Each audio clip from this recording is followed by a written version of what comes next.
Cool. So have everybody hold your questions till the end, or feel free to send them in the chat and I'll try to grab them at the end. But due to the limited amount of time, we want to try to move through everybody's questions as quickly as we can. So David, we'll kind of start from the top, right? Why Bromoil? What was the specific draw to this horribly painful process? Back in the 60s, I was working with gum bichromate, and then I moved on to carbon and carbro, and I really liked them, but I wasn't able to manipulate the image. And I discovered Bromoil at the National Gallery in Ottawa, and then it started to pursue the process. And in looking up and trying to find information, St. Clair and company were still in business in London. And I went over there. When I got there, they had closed the week before, but I had managed to, so I couldn't get anything from them, buy anything because they had closed, but I found a lot of information on them. And then I started corresponding with Georgia Proctor Craig. In the first correspondence with her, I heard that she had passed away. So I thought, well, I'll just write to the address I have on her. And sure enough, she replied to me and she was quite alive. And we became very, very close friends. She's probably my closest friend and the greatest bromoilist that has ever blessed this earth. And a very unique, very, very, she's an incredible woman. Her father invented the typewriter. Oh, wow. For those of you interested. And she's also the great, great, great granddaughter of Daniel Boone. So, and she was a ballerina. So that's basically, and she took up photography after her husband passed away. So basically, and we became fast friends. And I'd already sort of perfected the process. I was making decent bromoils when I met her. And then we became very good friends, and I became very good friends with some of the old masters that were still working, and many were retired.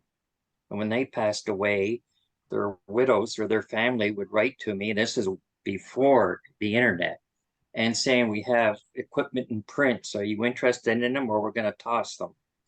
So anyway, I said, send them. And I offered to pay for it, of course.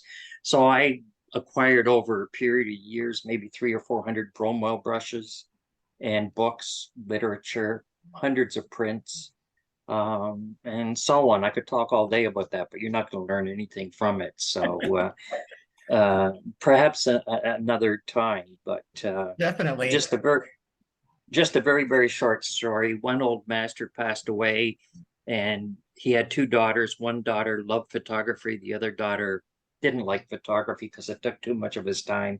And she was the executive of the state. And I was supposed to get every single edition of camera work that he had. And the daughter tossed them, plus all his prints. Wow. So a lot has been thrown out, unfortunately, over the years. So anyway, let's get on with it. That's unfortunate. Yeah. Well, so in looking at the different oil processes, right? We've got Bromoil and we've got Rollins as well. It sounds like you've dabbled in Rollins or done some work in there. Is there a reason that you prefer Bromoil over Rollins? Well, when I was doing Rollins, you used to have to make an interpositive on Kodak film, and then you made a negative, contact printed it. So it was quite laborious from a small format. If you're shooting 4.5, 5.7, or 8.10 or a little larger, that would be okay. But I thought, takes a lot of time. And then Kodak, I did a lot of work for Kodak, and they brought out a duplicating film called SO15. So you could go right from your image to the negative rather than have to make an interpositive. And that simplified things. And I thought it's much easier to do Bromoil. I did do quite a few of the Rollins. And I also have maybe 5 or 10 rolls of oil paper that Hefstengel made, plus transfer gelatin paper. So I've got rolls and rolls of paper to make oil prints. And I also have autotype oil paper that came in rolls that was given to me back in 1970 something. Oh, wow. So, I found Bromoil, and the old masters I knew were all doing Bromoil, and they really encouraged me. And listen, they were absolute geniuses at what they did. I know nothing of photography compared to what they did. Just an amazing, amazing amount of knowledge that passed. It's gone. Right. And you could ask them, I could ask them a question, they'd say, yes, here's your answer. I suggest this or suggest that. And they had more knowledge, but if you didn't ask, they would never volunteer because they didn't know anybody was interested, or they said, well, it's not important. And I also have a couple hundred pages of Paul L. Anderson, who was a great worker in many different processes and an author. I'm sure many of you have heard of him. And I have every single note and chemical formula he worked with from 1910. I've got some of his prints from 1910, platinum prints. So yeah, there's accumulation over the years, and I'm a hoarder. So, but I just took to Bromoil. That was my niche. And Right. I've made oil prints in the last year or two, but I don't know. I just keep going back to Bromoil. Maybe one day I will go to oil. Who knows if I live long enough? I'm Yeah. getting up there. So Well, and I don't know if you have an answer to this question, but this is one that came in, which someone yeah, asked, is there a difference in the inking techniques between Bromoil and Rollins, in your opinion? Rollins is a little more contrasty, historically speaking, and I find no difference at all. Probably with the certain type of paper I'm using, it's easier to ink up than Bromoil, but because the oil paper is aged now, as it ages, gelatin hardens, just like our arteries harden as we age. So does gelatin paper. So it becomes more of a challenge, and I have to heat up the paper a little more in water, higher temperature. But Mhm. virtually, you can't tell the difference. I can show you an oil print and a Bromoil, and you wouldn't know the difference. Right. So within the group, we've been having a lot of new people joining that are brand new to Mm-hmm. Bromoil, or they're looking into it and wanting to learn more. So one of the questions that came in is, what are the most common beginner mistakes that you see in getting into Oh, Bromoil? oh, that's easy. You're making your prints too large, and you're choosing the wrong negatives. And that is the biggest drawback to trying to learn the process. People are making 5x7, 8x10, 4x5.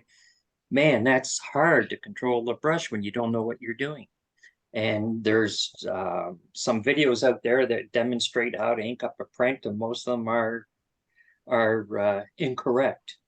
And I can give you examples of that if you'd like to hear it, but making the print too large. So when I teach a workshop, I choose the negative. I go through everyone's negatives. I choose the negative, probably not the most exciting or greatest composition, but for making a Bromoil print, it's perfect. Right contrast, full detail, and the size of the print, 2x3, 3x4, 3x5 maximum. And Mhm. they say, well, I want to make bigger. And I says, well, you got to crawl before you walk. And they all thank me when they move up to 5x7 and 4x5 because they freeze. And they Mhm. know why, just because it overpowers them. It overwhelms them, I should say. So start small. Choose a negative for full range of tones. Avoid high contrast. So Right. And so that actually leads perfectly into the next question is the topic of the ideal negative for Bromoil. So can you tell us a little bit more about what you're looking for in that negative?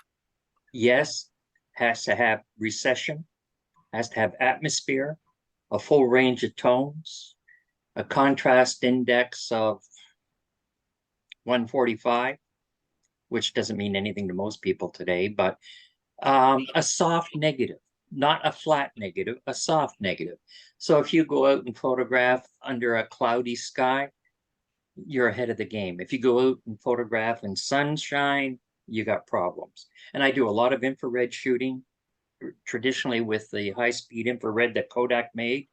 And also, after they stopped making that, I switched to digital infrared, and I make a lot of bromos with infrared um, negative material. And I no longer print in the dark room using the enlarger, cranking it up and down. I make a digital negative first on my computer, and then I run it through my printer, and then I contact print. And every single negative that I print in the dark room, the enlarger doesn't move, but the exposure is exactly the same, 25 seconds. And I develop it for 3 minutes in a soft developer. Hmm. And if if that print isn't perfect at 25 seconds, I know I've got to go back and make another negative because I didn't do it right. Right. So So, this wasn't on the list of questions, but you touched on the digital negative aspect and would love to hear a little bit more about that because this is a topic that comes up for discussion and creating yeah. the curve and tweaking the digital negative to get it just right. Any suggestions or recommendations on creating that? Yeah. Forget, if it looks good in your screen, print it. All right. Convert it to a negative and print it. Forget about your curves and everything. You'll spend your whole life playing around with curves. I have done curves, I must admit. And I says, why am I wasting my time doing this? This looks perfect on the screen. One thing I have, what do you call those things that you calibrate your screen with? A monkey. I have a color monkey and I calibrate my screen. So what comes out, I'm talking about prints. So what I see on my screen is exactly what comes out on that Canon printer, which is the best printer in the market. Don't buy Epson. And the reason for that is it clogs up all the time. I can leave my Canon for 3 months, start it up, and there's no clogging. Anyway, we'll just forget about that. It's important though, because I had Epson and I junked them. So if my prints are perfect, if it matches the screen, which is calibrated, and the print comes out the same, it's the same with a negative. When I convert to a negative, the print that comes out is exactly going to be the right density that I want, and I contact it at 25 seconds. And if it's too light or too dark, I says, well, you screwed that up again, and I go back and start over again. Or I might adjust to 30 seconds if I'm lazy, but I don't like to do that because, and I do a test. So I do a test where I produce maximum black and maximum white. And that's how I determine 25 seconds. It's not guesswork or a test strip. It's actually making a test strip from light to dark. So So it's pretty simple. If you want information on it, I can email how I do it. But yeah, I think everybody should be able to do it. It's it, not a problem. and it seems like I remember when we were talking about this before that the paper that you print out on, you found paper at Costco, right? Like the Kirkland Yes, paper. Kirkland paper. And if you buy Picto Rico, you're looking at $2 a sheet. If Right. you go to Kirkland, you're looking at 9 cents a sheet. And I printed on Kirkland, like I get Picto Rico given to me, but Mm. I don't use it. Well, I do use it for platinum and other processes, but I did a test with Kirkland against Picto Rico Glossy, and I couldn't tell the difference on the final image after I printed it. I had to look at the back and say, well, which is the Kirkland negative or the Kirkland paper and which is the Picto Rico. So, and Mhm. I don't know if they're still making or not Kirkland. I've got a few boxes, so I don't need any Yeah. for quite a while, but there are papers out there and you have to purchase a glossy paper, the high gloss paper without any writing on the back, because if it has Epson across the back or Canon across the back, it's going to print on your sheets. Right. Okay, so there are papers out there and I've got a couple of names. Geez, I can't remember what they are.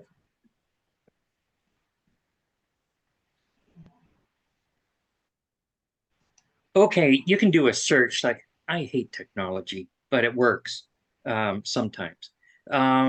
PPD. So it's P as in Peter, pardon me, P as in Peter, P as in Peter, D as in David, inkjet glossy. That doesn't have any writing on the back, according to what they tell me on the internet. And the other one is, I haven't got my glasses on, UINKIT. And the other one is KOALA. And I don't know where you buy it, but I bet you if you look it up in the internet, you'll find it. Cool. Thank Not, you. and there's probably more, and I don't know about them because I've got so much Kirkland paper. I don't have to worry about it. Plus, I've got a couple of, maybe 10 or 15 packages of the Picto Rico. So, So and so do Picto you Rico is very good. so do you even shoot film anymore? Not for a while, no. I don't hardly shoot at all anymore. I got too much to do in the darkroom. As I say, I've got 300 matrices sitting in the workroom Yeah. dating back to the 60s.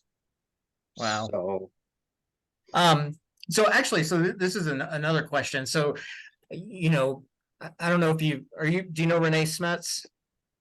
I heard the name. Yeah.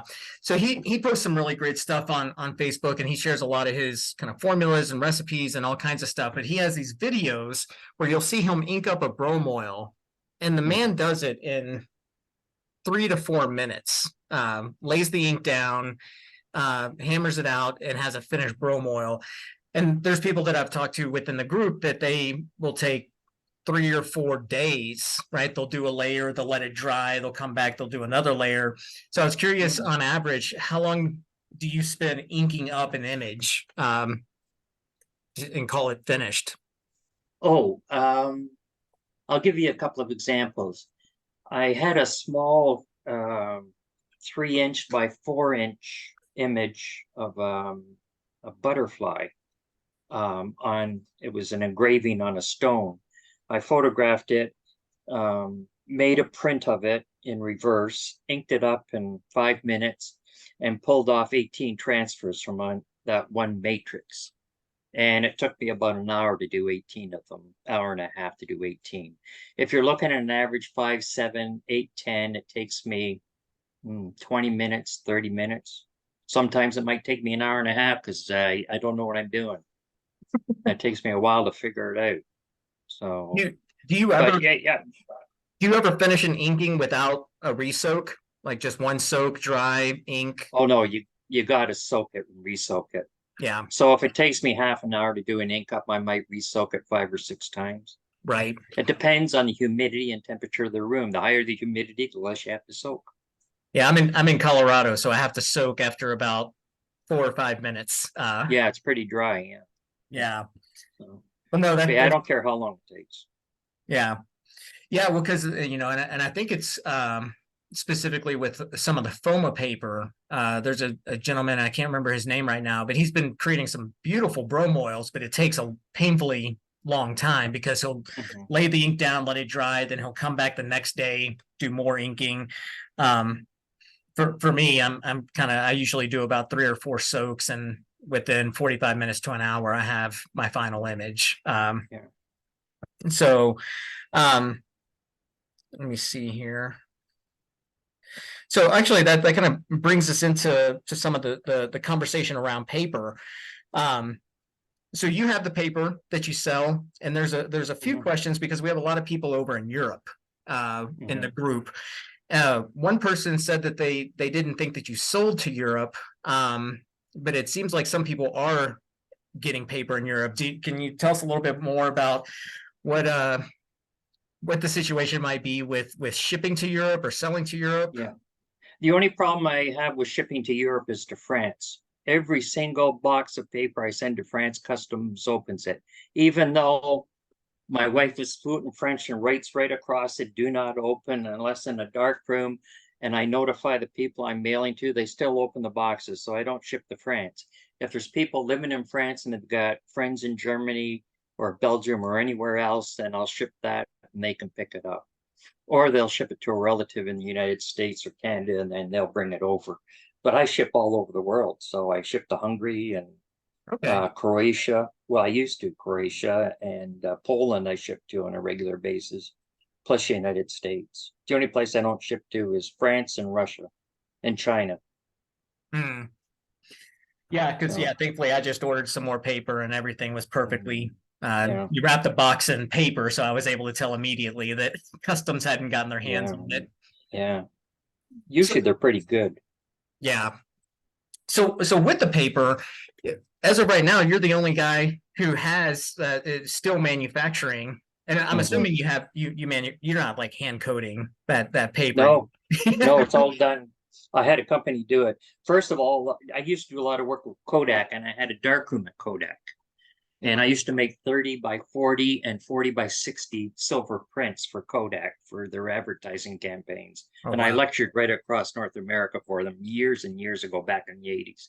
So I had a darkroom there, and I met some pretty interesting people at Kodak, and they helped me with the emulsion, about having a non-super coated emulsion. And it worked out really well. I took it to a manufacturer, and they say, our machines cannot handle an emulsion that soft. So I said, okay. The only one that could would be Guillemignon when they went out of business in France. So closed up shop. So I found another manufacturer, and I says, well, what can you give me? And they says, well, we'll make you test strips. And they were very reluctant to do it because of the cost. And I says, well, how much money do you want? And I says, whatever you want, I'll send you, oh, it's all US dollars, by the way. So to make a long story short, they made me a sample. I tested it out. It worked really, really well. Not as well as what I hoped for, because I know it could be a softer emulsion than it is, but I was able to soften the emulsion up through different procedures I use in the darkroom. And they did a run for me. And at that time, I think silver was about $3 a troy ounce or $2 a troy ounce. So people ask me, well, why don't you make larger paper? I used to make 1620 paper, 1114 and 8x10. And I said, well, it's the cost. And I says, listen, I'm almost 77 years old. And if I want to have more paper made, I've got a connection to have it made. And I said, listen, it's going to cost me $70,000. And I can't sleep if I have debt. So, and I have $70,000, but I'm not going to spend $70,000 of paper when there's hardly any demand. Yeah. Now, if there's a demand where you're selling 10 or 15 or 20 boxes a week, that'd be a viable situation. But listen, there's very few darkrooms around anymore. So, you've got a problem there. And I still have quite a bit of stock of 810, and I keep the 1114 for myself. But yeah, it's sad in one way. So eventually everything will go to the oil process, I imagine. And there are a few other super coated papers that work, but I don't think they work as well. Right. So do you have any plans for the continuity of paper once David Lewis is no longer able to sell paper? I don't know. I haven't thought that far ahead. Yeah. So I can't tell you anything about that. Yeah. But that's cool though. So you said so they made the test strips, and then that's the company that currently is printing the stuff out for you, or making the paper for you. who's that? The company that did the test strips for you. Oh yeah, they made the paper for me. And Yeah. So that's who's doing it. That's who's still making it today. no, they're out of business. Oh, I've got a stock of it. I think I paid $35,000. wow. And you have to buy it by the square meter. So they would say, well, we'll make you the paper, but the minimum order is 1,500 or 2,500 square meters. Mm-hmm. And then I know some people, and I'm getting off topic here, but I know a couple of people that have coating machines, and they're small. And the big problem with coating machines is getting the paper. And there's only one manufacturer in the world that makes photographic paper, and that's Glory Mills in England. And to buy a roll of paper from them is going to cost you a fortune, and they don't want to do business with you. So Right. I talked to them, and they respect me, and they says, David, if you want it, we can do it, but it's going to cost you. Yeah. So, but they make all the paper. So it doesn't matter who the manufacturer is of paper. Glory Mills is the one that makes the paper. Wow. And I haven't talked to them in a few years. So So they must still be in business. Yeah. So in the world, I mean, whether you're buying Ilford paper or Kodak or whatever, it's all that paper is coming from one manufacturer. Yeah. Wow. Glory Mills. That is kind of scary to think about. Yeah. There's only one. Yeah. Well, and that answers another question that someone asked, which was about larger size paper. And someone said that, that they had heard that the reason you keep it to 8x10 is because of the cost. And if we were able to gather enough people to place an order for larger paper, would that be a possibility? But I think you just threw out a number that's a bit too overwhelming for our small group of people. Yeah, I have a friend that's a millionaire, and I says, do you want to spend 70 grand? And he said no, and I says, case closed. We got to work on your salesmanship. That's it's just, we got to sell this. Unfortunate, isn't it? So next question. So getting in, talking about hand coating papers, because we have a lot of people who do hand coating with either FOMA or Rolly. Is that something you've ever dabbled in, or have any thoughts about the concept of hand coated papers? I've hand coated a long time ago. Great if you can do it, and if you're successful with it. I know people have used the liquid light, Mhm. and there's another make too, another manufacturer of it. Rolly, maybe, I can't remember. Rolly makes some, Foma makes some. Yeah, and if you can do it, fine, but you got to be careful with it. The results I've seen in Bromoil from people making prints, the few I've seen, um, it makes me ill to look at. So In what I way? don't think I don't think they're there now. I don't look very much anymore. I haven't got time, and I'm not on social media, but I'm sure there must be somebody out there producing some nice work. Yeah, But yeah, go ahead and do it. Whatever works for you. right. You know, let me give you an example. I was a good friends with Josef Karsh. Now, I don't know if everyone knows who Josef Karsh was, but he was the greatest portrait photographer in the world. He's the one that did the portrait of Churchill during the war. Mhm. That's world famous. And we got together, and he did Bromoil, by the way, when he lived in Boston when he was very young. And he was always after me to work for him. And he says, David, money's no object. And I says, yes, I know, Joseph, but I don't want to ink up for you or make prints. And I'll brag about this is that I've been told by some of the greatest photographers 20 years ago that there was no one that could print like I could print in a dark room. And Karsh was one of them. So, and the other one was Andre Cortege, who I was friends with. But that set aside, um, I have an 810 sheet of paper, all right, photographic paper. That piece of paper, photographic paper, let's say it's mine, it costs 10 cents. Okay, so that paper is worth 10 cents until it gets into the darkroom. So I make a print, bring it out, dry it, show it to you, and it is still worth 10 cents. All right, but there's an image on it, interpretation. Now it's worth $250. Karsh goes into the dark room, and he gave my wife Billy a portrait of the famous author. Geez, I can't remember his name off the top of my head. Anyway, he goes into darkroom and makes a print, and it's worth $25,000. And it's the same piece of paper. The paper's still 10 cents. So it's interpretation. And that's where I think a lot of people make a mistake in making bromoils, is that they look at their image and they think, oh, this is nice, this is pretty, very picturesque. But it has no impact. It doesn't have emotion. So you want to pick a negative, especially when you're doing bromoil, which is so laborious, that is going to attract attention. It's going to capture your eye. You're going to look at the photograph, and that's part of the success. The paper's still 10 cents, but you might be able to sell that 10-cent piece of paper for a couple $100. Right. So And I'm there. I'm 2 years into this, and I have yet to frame anything that I felt was frame worthy. So I'm still getting there. Well, that 2024 or the 1620 behind me, I also made a 2024 and I sold it for $5,000. Oh My wow. wife almost killed me. So For selling she it? was ready to shoot me. Yeah, so I made a 1620. So Nice. anyway, So next question. so yeah, there and unfortunately the gentleman who sent this question in isn't on the call right now. So I can't explain too much about the detail, but he asked, can you selectively bleach a print before the bleaching and tanning stage to create a better matrix? Absolutely not. Okay, so you know what he's talking about Case here. closed. I'm not, Waste of time. yeah. Waste of time. Yeah. All right. Well, then that was easy enough. Um, Yeah. So, talking about the inking a little bit and the process of inking, obviously in the book you walk us through kind of the different steps of using a brush.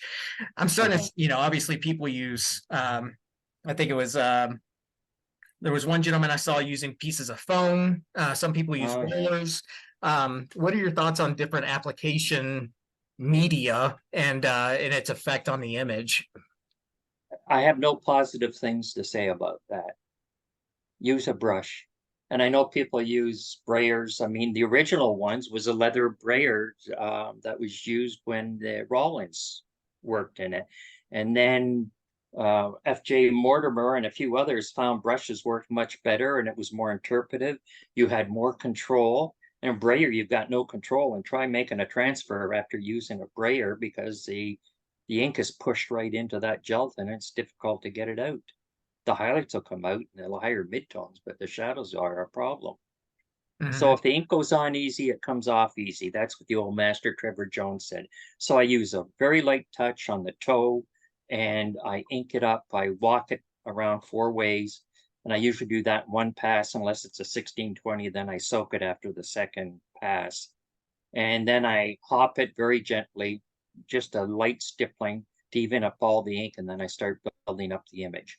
And you can see a video, Norman Griesfried, who is a good friend of mine, and he sold me his transfer press, which was a Sinclair 20-inch transfer press, because he couldn't make transfers because he hammered the ink into the emulsion.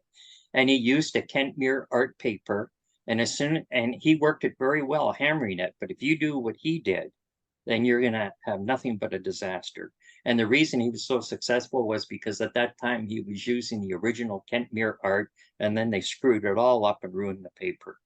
And I still have Kentmere art from 1970, 1980, and I still have the double weight mat, which was a great paper too, from Kentmere, but that's going back. They discontinued that in 78, I think. Which you would love to be able to sell to someone like myself, right? Some of that. Oh, absolutely. Yeah, I'll have to check your bank account first. Um, Just kidding. yeah, well, because watching his piece, the thing that I loved about it was he said something about it, it's got to have guts. Mhm. And that really stuck with me because, a lot of the Bromoil work I do is soft and I like that soft look, but there's sometimes Yeah. where I want to get it heavier handed, like he did. And Mhm. I struggle with that to get it Yeah. is to get the contrast level up to where he was able to get it. But yeah, you watch it and I mean, he's beating the Yeah. crap out of that paper. Yeah. And as soon as they discontinued the paper, he quit because he couldn't ink up anything else. Really? He couldn't use any other paper. No, he told me that. And he was a character. He was heavily involved in the Chelsea Flower Show every year, Wimbledon. So I think it was Wimbledon. But anyway, he was a character. Very, very nice man. And he gave me some prints. So Oh, nice. yeah. So talking about the ink, this is something that I still haven't wrapped my head around yet. That moving from laying down a layer of hard ink and then moving into softer inks and then soak temperatures, Mm. and how that works, because it seems like what I remember reading is that as you move into a softer ink, you want to increase your soak temperature, Yep. which seems counterintuitive because as I increase my soak temperature, that's going to raise those highlights in the gelatin more. But wouldn't that make that want to repel that soft ink even more? No, it doesn't. It will repel the hard ink, but not the soft ink. So, and it's got to have tact to it. Your ink has to have a high tact to it, which means a stickiness to it. Mhm. So I build up the image very slowly, hop very gently after every application. Sometimes I have to hop it 2 or 3 times to get what I want, and I build it slowly. So I can use an hard ink to ink up 99% or 90% of the image, and then I might add a drop of soft ink or a drop of oil and finish it off. But I do raise the temperature 5 degrees when I'm adding softer ink to it.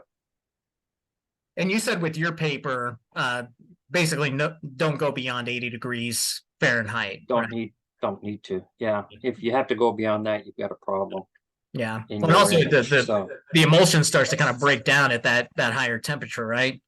yeah, and if you hammer it hard enough, it'll come off the paper too. So you will find that. And the lower the soaking temperature, the softer the paper.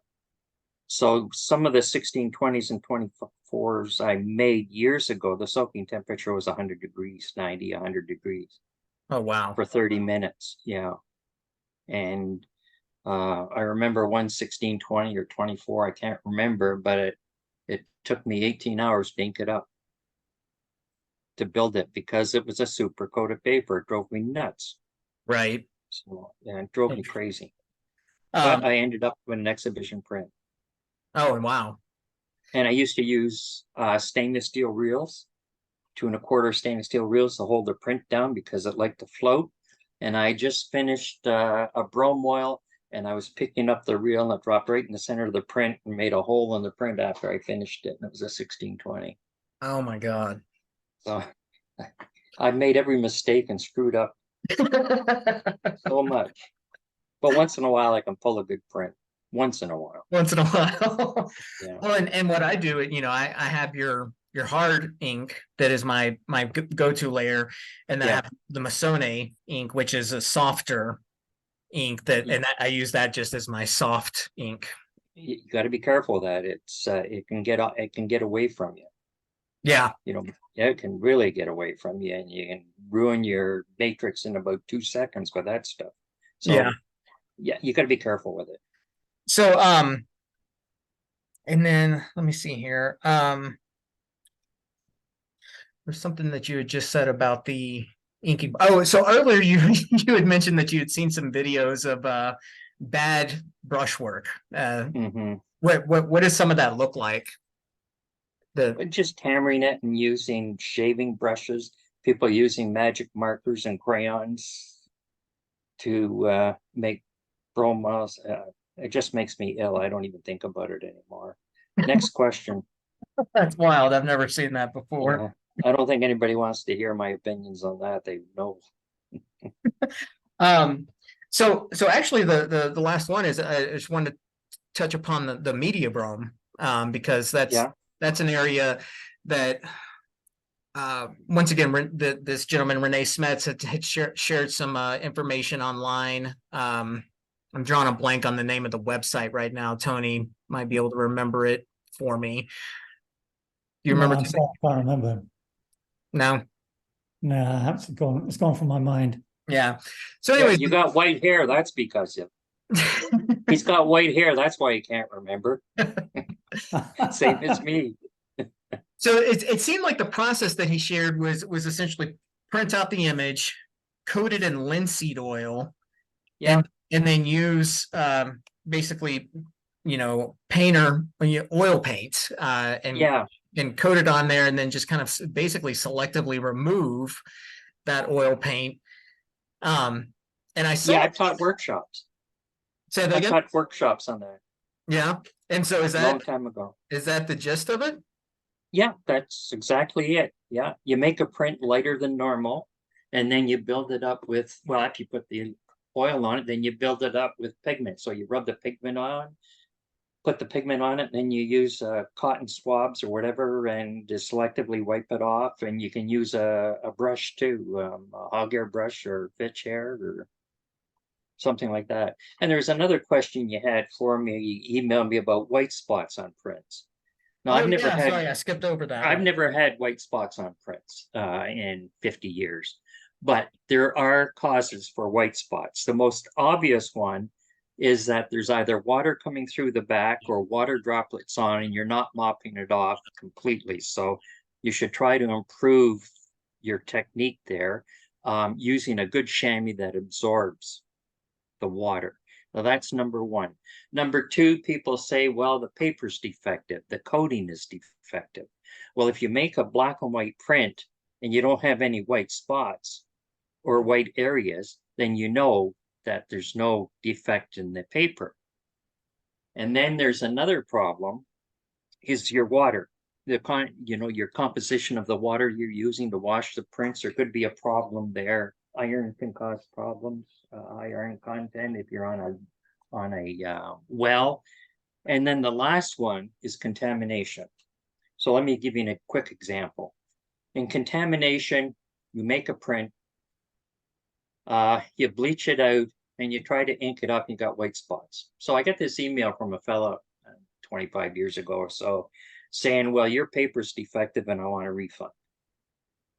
And he says, I've sent my paper back, what paper was he using? Ilford or trying to use Ilford? I can't remember, but it had white spots too. So I said, listen, that is not a defective paper. I said, hold it up to the light, and if you see light area spots, you know that the paper coating is bad.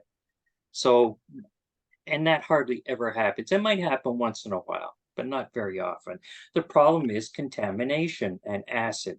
So people are using bleach or using copper sulfate, potassium bromide, and potassium dichromate.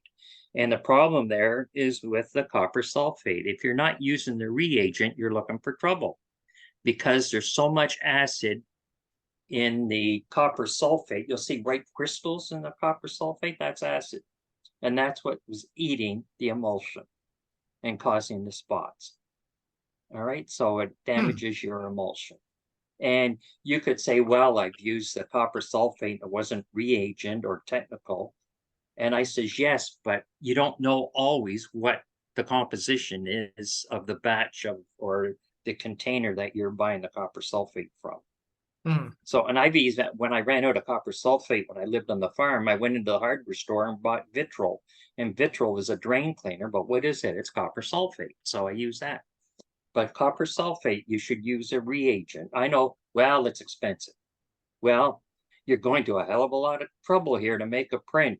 Don't you think it's worth a couple of bucks more? So, and use a reagent rather than technical grade. And that way you never have to gamble and you won't have any white spots. Yeah. So there's your white spot problem solved. Yeah. Because, yeah, I've seen people have the issues with the white spots. I've had issues with these massive splotches where it does look like some type of chemical reaction on the emulsion. And it only appears after, once I've laid down my first layer of ink, re-soak, and then start to go through, and I'm starting to stipple, that I start to, and the ink starts to distribute out, that then I start to get this splotch effect. And I was wondering if that was an issue with how I'm bleaching, and if there's an issue within the bleaching process. Well, you've got to flip the print over gently. I generally bleach about 6 or 8 at a time, and they're face to face, and I'm constantly with gloves on, flipping them over, and I'm using a sufficient amount of solution. And I do it for 8 minutes, and they should all bleach out. And other times people do not wash their prints properly. So if you don't get all that fixer out, you're going to have problems with unevenness that you're encountering. So you really have to wash well and use a hypo clearing agent. You can use sodium sulfite or actually buy the hypo clearing agent. Right. And use that. That's imperative. So you said when you bleach, you do them face to face? And then yeah. Really? Not back to back? Yeah. Well, back to back, yeah, face to face. Oh. At workshops, I do 18 at a time. So, but I hope my students won't tell you that, but yeah, I do 18 at a time. Wow. But I know what I'm doing. Yeah. I'm very gentle in there. And some people in there, it's like a tidal wave that we either work in their processing. I'm just horrified, and they don't even know how to develop a print properly. You have to completely through the whole process is agitate. And I don't mean rocking the tray back and forth. That's the worst thing you can do. You have to pick the print up and flip it over. Rocking the tray, if you put some dye into water and rock a tray back and forth in your photographic paper, you'll see that dye will stay right in the center of your paper. So you're not getting full development. So make sure you flip over, and that goes for the stop bath, the fixer, and the hypochlorine agent. And then I have an archival washer, and I don't have an archival washer when I was teaching out in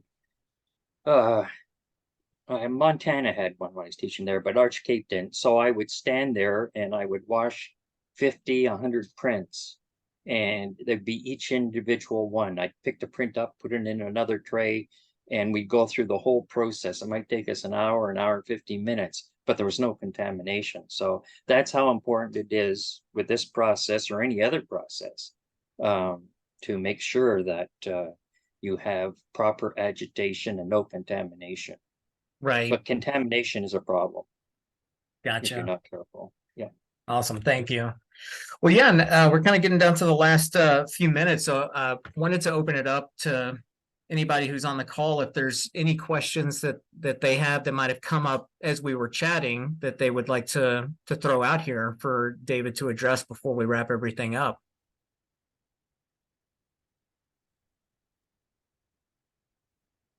I just have a quick question about Fitch brushes, David. I struggle with a Fitch brush. I don't know why. Is there a different technique on a Fitch brush compared to a a hogshead? Yeah, yeah, sure is. My technique and what Georgia taught me and Trevor Jones and J.Y. Brown mentioned it, and also, well, not so much Ralph Davis in New York, but um, what we, what I found very successful for me was inking up the image with a hog hair brush. So I use a hog hair brush to ink up. I use a hog hair brush, a second one for hopping or gently stippling. It's a hopping action, but it's very, very gentle. And when I build up the image and I'm right near, and I right near the end of the image, and I want to get rid of that etching like quality, and I want to use a fitch brush to close up the grain, like if it's a portrait, then what I do is I gently stipple with the pitch hair brush, and I'll resoak several times and close up the the grain with the fitch hair brush. And if I'm using a hog hair brush and a second hog hair brush, and I'm right at the end and I just can't get those highlights quite right, then I'll use a fitch brush just to hop it, and I snap my wrist. So it's just like snapping a whip. And I just touch the matrix with it and go over it for about 20 seconds, and the image is finished. But a fitch hair, you've got to stipple very, very gently. And if you're inking up with a fitch hair brush, you better have lots of experience. You should always start with hog hair. And if you want to finish up with a fitch hair, you can ink with it, but you've got to be very, very careful because a fitch hair brush will clog up very quickly. So you might need two fitch hair brushes, but I wouldn't get overexcited about it, or, let it drive you crazy. But it's just a gentle, stippling. And I mean gentle, right on the toe. If the heel of the brush, any brush you use, if the heel of the brush ever touches the matrix, you're in trouble. Your technique is not good. Thanks, So it's thanks only for the that. toe. Yeah, thanks for that. Okay. If you have any other issues, just email me. So I'd be that's happy. interesting. So you've known people who actually will ink up with the fitch hair?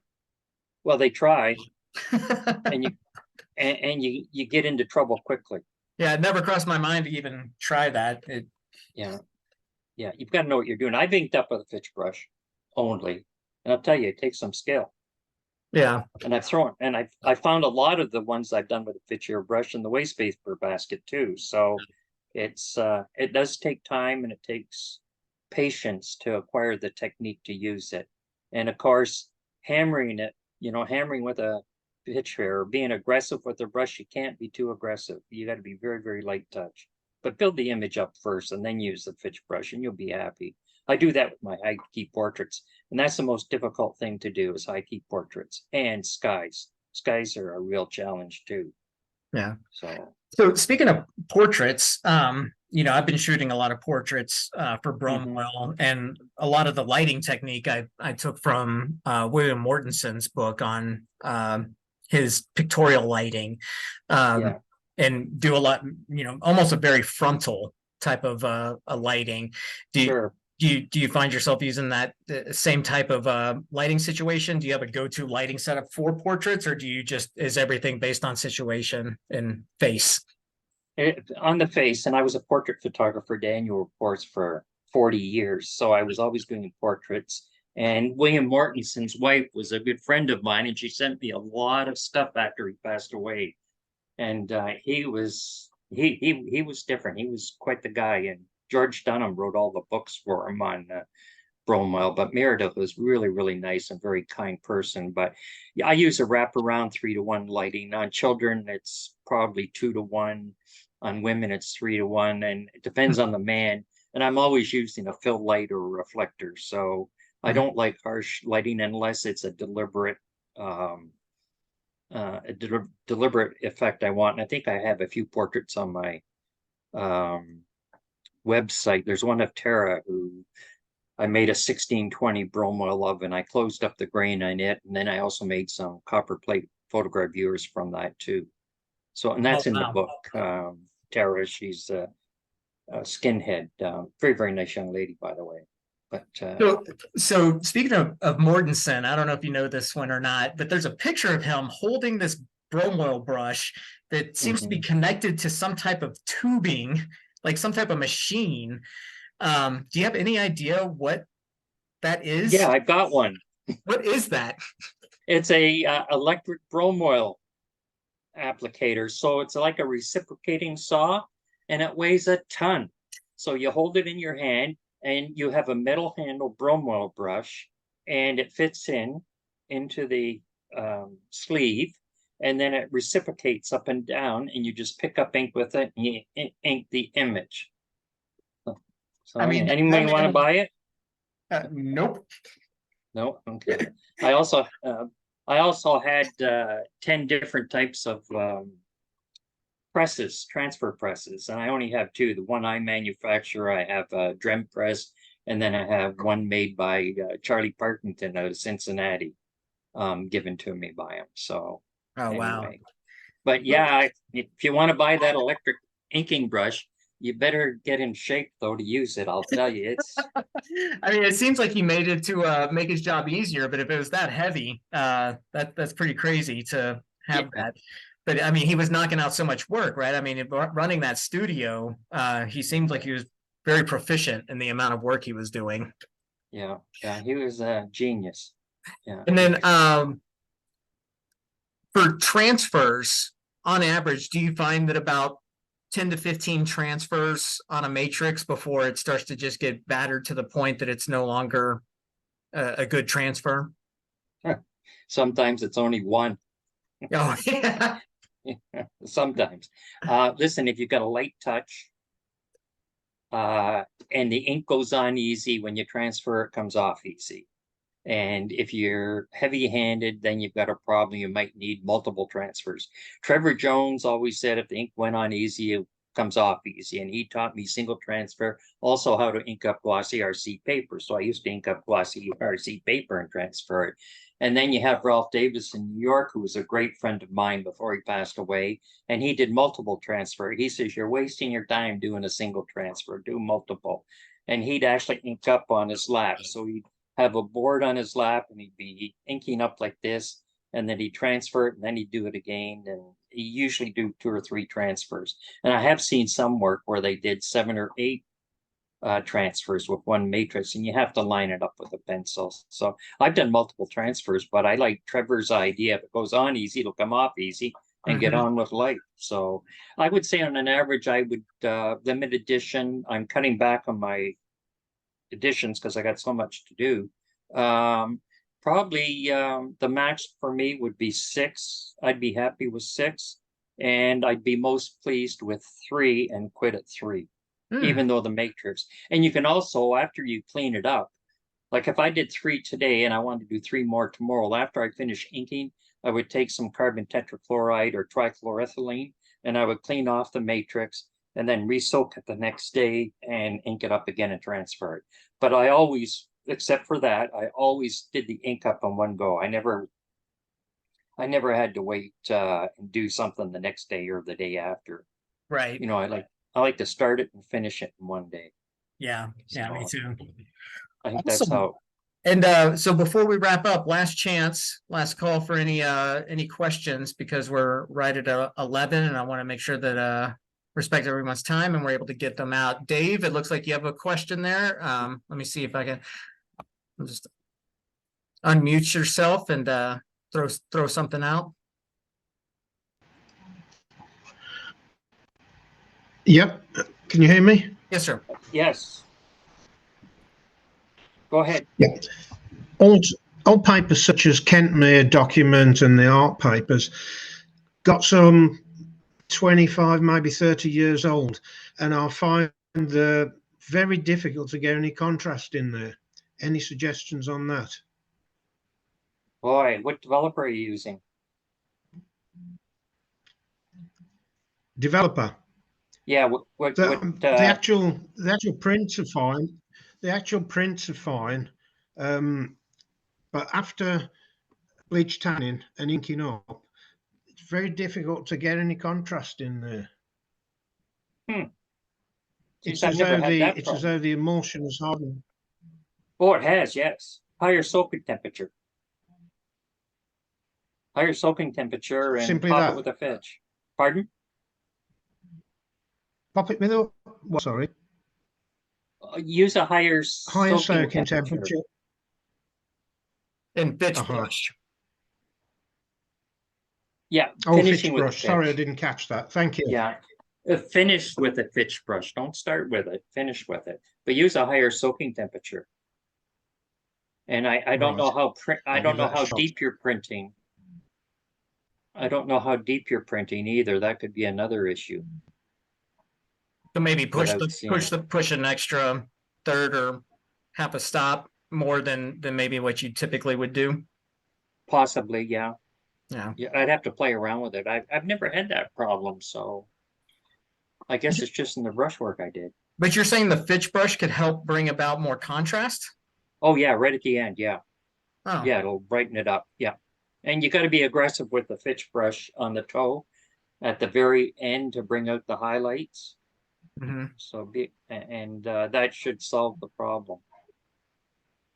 So if you are doing a low key subject matter, yeah, don't have a problem. But if it's a full range of tones, yeah, I'd use the fitch to hop it. Be aggressive with it, but don't beat it to death. You know, just snap it. It's just like snapping a towel. And when you're a kid, you know, if you had a brother and you snapped a towel at his rear end after a bath and it sting like heck, well, that's what you do with a fitch airbrush. You snap it right at the very end, but lightly. Don't get over aggressive with it.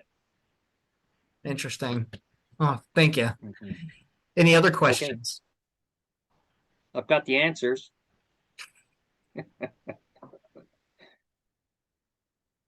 All right. Yeah. Well, this has been great, man. Thank you so much for Oh, taking an You're hour welcome. to kind of just blast through all of our questions here. This has been really informative. Yeah. And if there's anything else, email me. I will answer you eventually. Although I'll be picking blueberries next week, but I'll answer you. Where I'm going, there's no cell service or anything, so no internet, but which is nice. And I don't like technology either, except for making negatives. So, Right. Okay.